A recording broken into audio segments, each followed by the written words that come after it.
Hello, I'm Shotaro Asano. Thank you so much for listening to this podcast. This channel is a talk room where I share real, unfiltered conversations about career and learnings with guests I really want to talk to. And today's guest is my classmate at Shizenkan, Yukina, or Nobe-chan. Thank you so much for joining, and thank you so much for taking your time for this.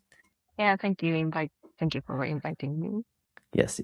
And so you have very interesting career background and I think perspective. So I come from business, and you Yeah. come from also business, but business plus music and social sector, and so I I've have never many questions. never had a business background, so yeah, I'm Oh, you don't know? currently working as a freelance fundraiser for a nonprofit organization. My Yes. workplace was also nonprofit, but Okay. very specific field like music education. So yeah, Yes. it's very unique career, I think. Yeah.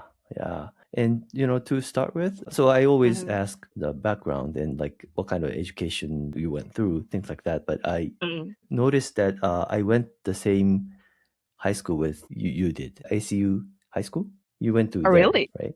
Yeah, Yeah. I went to ICU high school. Oh, Then really?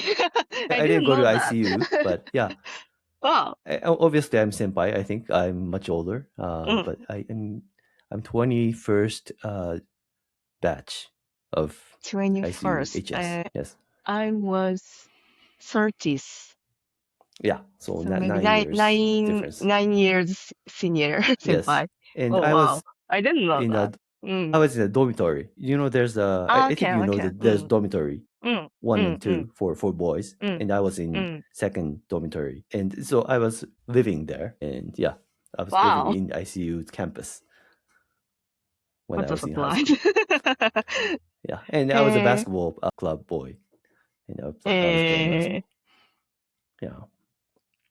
my background is actually started from ICU high school because Mhm. there was an orchestra club, and that Oh, was okay. my start point of my interest for the music education. I see. Okay, wow.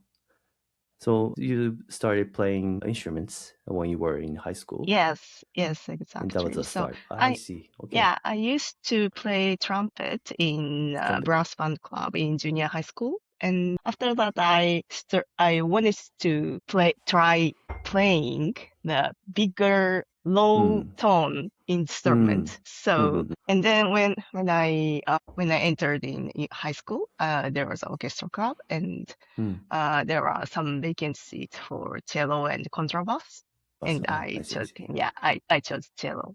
Mm, A cello. mm. Wow. Who was teaching cello in high school? What was there And in high someone who school, could there was teach? no. We were just it was just a kind of peer learning. So the Mm. senior student I teaches see. to junior student. Yeah, it was like that. Wow. Yeah, it was most I've never You learned learned by from yourself. professional. But I yeah, see. yeah, exactly. Yeah. And then that made you interested in Italian as a language, and you went to University of Foreign Motivation, Studies. motivation for university and the motivation for orchestra is totally different.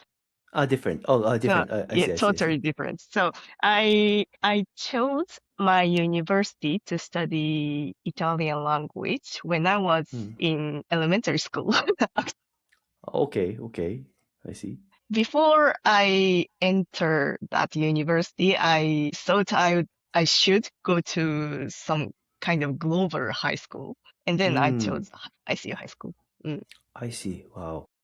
What made So you interested in learning Italian, or like? it's very childish motivation, but I read fantasy book. I really Okay. loved reading when I Mm-hmm. was in elementary school, and I read a book that What's the name of the book? the I don't know the English title. The God of the Thief. 泥棒の神様 Hmm? っていう。Wow, I've never heard of that. I see. Yeah, it's just a fantasy book. I don't know the English title. But anyway, I'll there check was a and book. maybe I put the really link. love it. Yeah. I see. And in which the stage was in Hmm. Venice.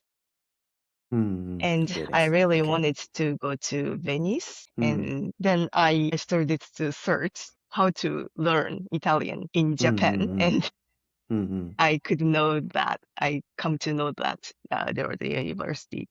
That's just a Wow. motivation for learning Italian in university. Yeah. So in university, you studied Mm, Italian. You Italian. did. So you can speak Yeah. Italian. I Wow. forgot almost all. Yeah. At that moment, yeah.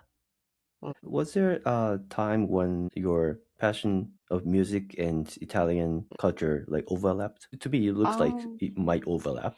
No, it's a bit different. Maybe it's totally different, I think. But I could Different. Okay, learn something about music in Italy, of course. I see. I see. Yeah, motivation is totally different, I I think. see. So, Different learning, I think.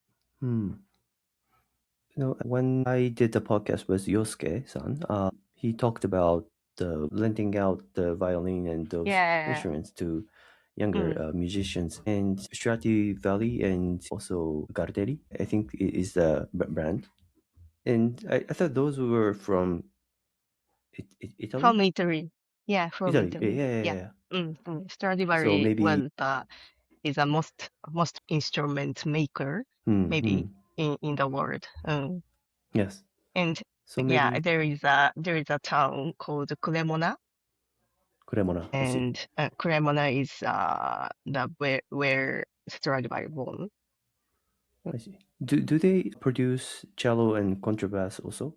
Cello, yes, but Cello, yes. contrabass is actually contrabass is something different from violin Hmm. instrument, so it's Okay, okay. I not see. for I see. Stradivari. Yeah. Wow. I didn't know that. I see.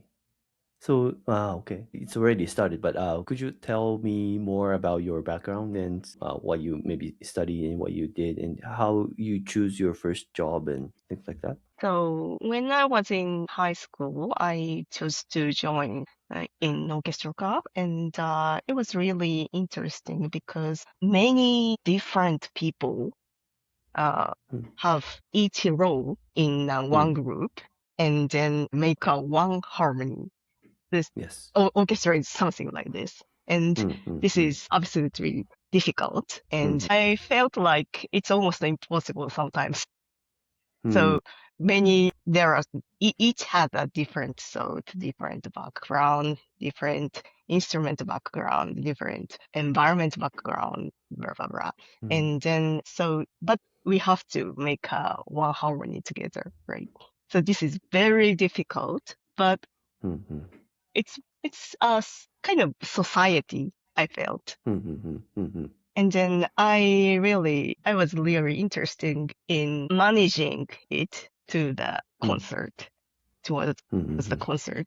So when I entered in university and I again joined the orchestra club, it was much more bigger than that of in high school. And there Hmm. Hmm. were like 100 people in that club. And then it was much more difficult to manage 100 people together Hmm. in one Hmm. harmony, right? Mm. Yes. It Yes. was, yeah, it was really interesting. And I started to think like I want to do this for society Hmm. or children, because Hmm. I learned a lot of things Hmm. from that environment. And yeah, I felt my growth Hmm. in such environment. And then I started to think working in something related to music education or music, I see. but there was not much option of working in music education. Hmm. But accidentally, my Japanese friend I met in Italy, Hmm. who Hmm. returned to Japan before me Hmm. and started to work in Japan. And he somehow met my boss of ex Hmm. workplace, I see. I see. and their university background was the same, and Hmm. they maybe dinner or something, and Hmm. he introduced me to the boss. Hmm. Then the boss invited me to the job Hmm. interview, Hmm. Hmm. And that was my Xbox place and first career. Is that the Piano Teachers National Association of Yeah, Japan? exactly. Yeah. Wow. Yeah. Very So it interesting wasn't organization. orchestra. Yeah. So it wasn't orchestra, but regarding the education, it's very famous in Japan, right? Piano is like the piano main learning is music instrument in Japan culture. Yeah, exactly. So, and it's not a group music, but the educational method is like on one. So one teacher teaches to one student. Yes. This is the general style of learning, right? So it's totally different from opposite side of orchestra learning. So I was also interested in this kind of music education method. I see.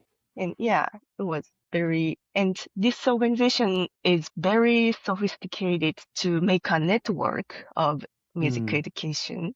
So they have more than 8,000 of piano teachers network. 18,000 of piano teachers. Piano teachers. Yeah. More than across Japan. Wow. Yeah. Wow. And then each teacher, the demand of piano teachers is like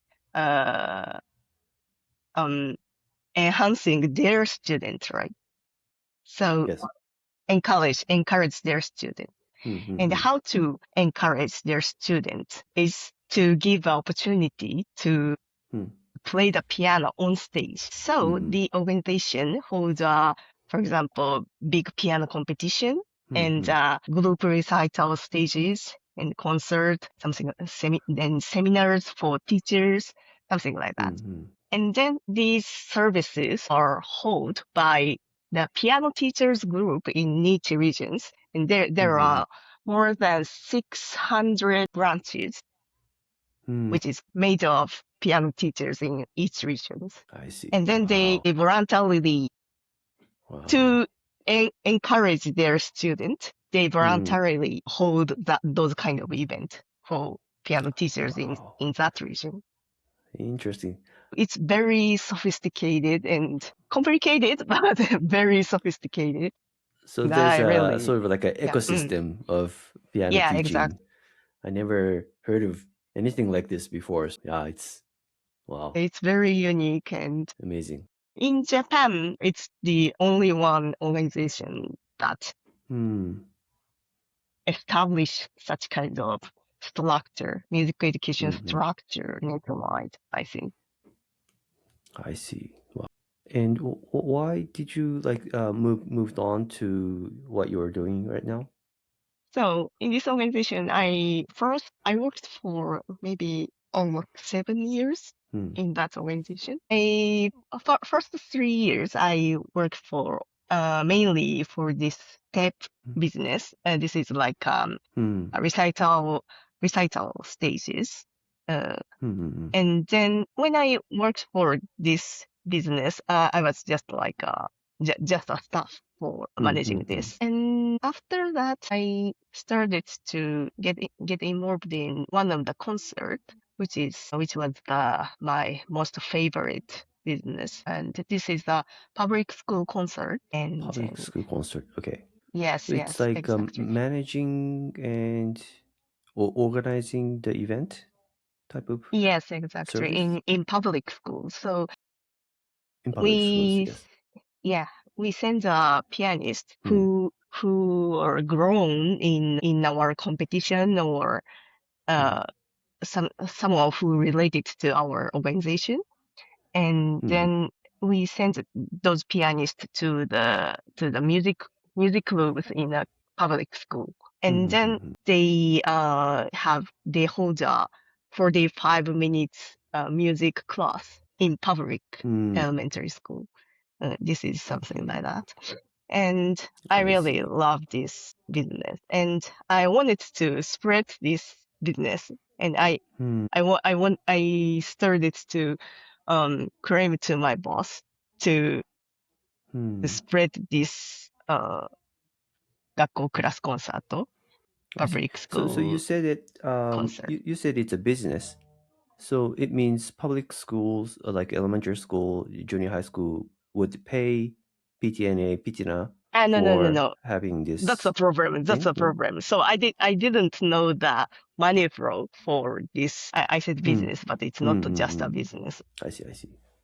Yeah. So services. This is like a public service. It's like a program. It's a program. Yeah, program, exactly. Yeah. And then sometimes in some regions, educational committee pay for their elementary school. But usually they don't have much budget for this kind of program. If the music teacher in that elementary school really wanted to invite professional pianists to their school, they consult to the kocho sensei, and sometimes the budget will come from the school. But usually we pay for that. So and then, there was a clear issue of fundraising issue to expand this program. Exactly. And I really didn't know that. And my boss would like scold me. Yeah. Because I, without knowing the money flow, I wanted to do such kind of things. I want to spread, and it was impossible. If you want to do that, you have to fundraising. Yeah. So he scolded me. Yeah, bring money. And why they could do these services sometimes for free is like the other stage program or seminars are profitable. And there is a profit, and then they use that profit to a public services. So it's not free. We can't do that for free, he said. And then I started to learn how to raise a fund. And then I went to a fundraising school with Uo Sensei. So that's the start of sorry. In that school, what kind of like things do you learn? So maybe you learn about accounting. Maybe you learn about how to communicate with investors, or not investors, but people with money. In that school, main provider of money is donor. Okay. And so we learned a lot about communicating with donors or foundations who the provider of subsidies and something like that. And then what is important for a nonprofit organization is to balance some type of money. So not only donor is very source risky. Of money. Yeah. Yes, exactly. Okay. Yeah, only donor is too risky. Only subsidy is too risky. They sometimes can make a business with their knowledge, but it's for many organizations it's very difficult to manage it as a main business in that organization. So it's very important to balance which money source is suitable for that organization. Relying on like one or two source of money would give sort of like a bias sometimes to the activity, maybe, or because I remember that the guy from Greenpeace talked us about their source of funding. And and it was very interesting that they're not relying on like certain company or certain big one or two source of funds, and that makes them very independent. Yeah, exactly. Yeah. There are various type of balancing the source of resource, and then maybe some organization is good at making business and using that money to public. But many NPOs rely on donations and subsidies. But too much reliance on those kinds of money is sometimes very risky. Yes. So we learned how to balance those type of money and how to manage it and how to control the resource, all kinds of resources according to empathy. something like that. Mm. So Interesting. regarding the resource, it's not only money, but also volunteers or some human resources who has an empathy for that services. So yeah, it's very unique for a non-profit organization, I see. I see.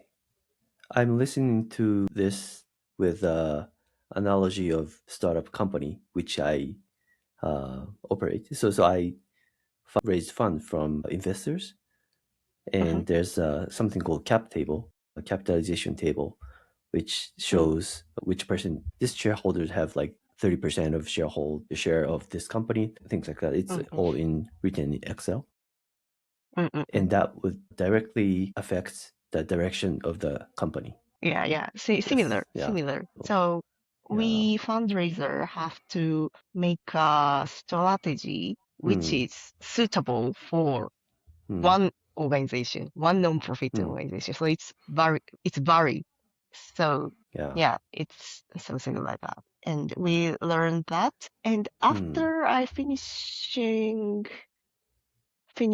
that school, there was a COVID pandemic. I finished that school 2020 January. Soon after I finished that school, the COVID pandemic has COVID come. started maybe 2020 March or April. March, yeah, exactly. Yeah. So I wanted to start my fundraising plan in my organization, but I couldn't because as I said, society stopped. Society stopped, and especially for music or something, Yes, it's I like remember. the priority was lowest. Right? Yeah, exactly. Yeah, it was very shocked, but that at that moment, my organization, X Workplace, was a big damage on their budget, of course, because their main source of money was from stage business. So, where many children gather together. Yeah, So, in a way, their very event. worst situation for epidemic. Yeah. So their main stages were almost all stopped, and they couldn't get money from that stages. So it was a big damage for them. And then they had to ask for donation. Then I led that fundraising, and then we fortunately raised amount of money. And at that moment, I felt like it was great. Many people had empathy for the necessity of music and donated. I was glad to see that. But at the same time, after COVID-19 has decreasing, the donation has also decreasing. Okay, I saw that. And at that moment, I felt like the real value of music is something like that. Or I wondered. So money is not only the way to present the real value. I know that, but one aspect, right, to present the value of something, right? But still, you saw the decrease in money flow, and that made you somehow felt not good. But what was it? Wasn't it like the stages of the music concerts also came back? Sorry, again. No, so after the COVID, the society restarted. Sort of the number of stages or number of concerts. It also came back, right? No. Yeah, of course. Oh, okay. Also came back, of course. Yeah. Well, I thought that would be related to the decrease of donating music industry because many people are actually paying in different channel, maybe buying a ticket of concert. Yeah, exactly. But exactly. Well, you are right. But what I felt was like. But I think you want to grow that trend. Yeah.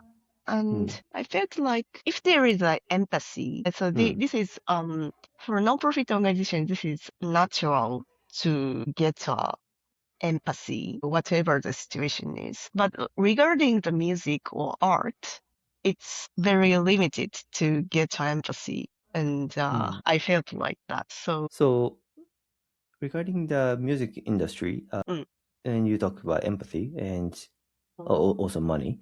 And so maybe a Japanese society would probably be income-wise poor, meaning I think Japan as a society would not be like 1980s or 1990s, and it's a little bit declining, I think, company, because the population is shrinking. Realistically thinking, I think many people are now becoming more poor, and that means less money to spend on hobby or like usable income, I think.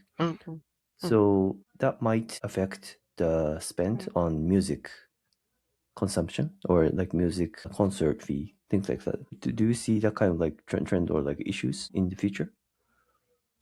Yeah, I feel like so maybe it's originary, but so Japanese donation tends to go to the solving problem, I think, more than rather than value creation.